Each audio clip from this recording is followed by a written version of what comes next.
My fellow Americans, I love the 4th of July. I enjoy picnics and fireworks and long summer days.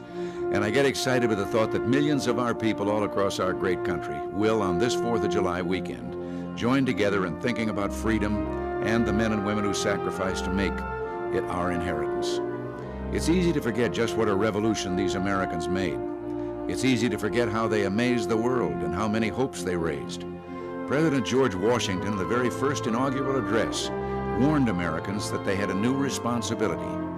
He said, "The preservation of the sacred fire of liberty and the destiny of the Republican model of government are justly considered, perhaps as deeply as finally, staked on the experiment entrusted to the hands of the American people."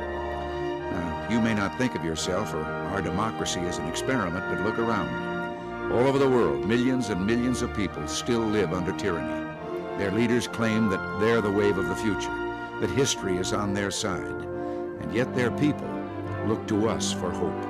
Their people look to America as the cradle of freedom, the place where the great civilized ideas of individual liberty, representative government, and the rule of law under God are realities. When a disease like communism hangs on as it has for a half a century or more, it's good now and then to be reminded of just how vicious it really is. Of course, those who have the disease use all kinds of misleading terms to describe its symptoms and its effects. For example, if you and I in America planted mines on our borders, ringed the country with barbed wire and machine gun-toting guards to keep anyone from leaving the country, we'd hardly describe that as liberating the people. But we've grown so used to communist double talk, I sometimes think we've lost some of our fear of the disease. We need frequent vaccination to guard against being infected until the day when this health threat will be eliminated as we eliminated the Black Plague.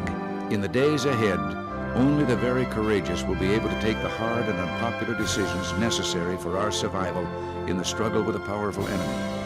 And only the very courageous will be able to keep alive the spirit of individualism and dissent which gave birth to this nation, nourished it as an infant, and carried it through its severest tests upon the attainment of its maturity. God bless you, and God bless America.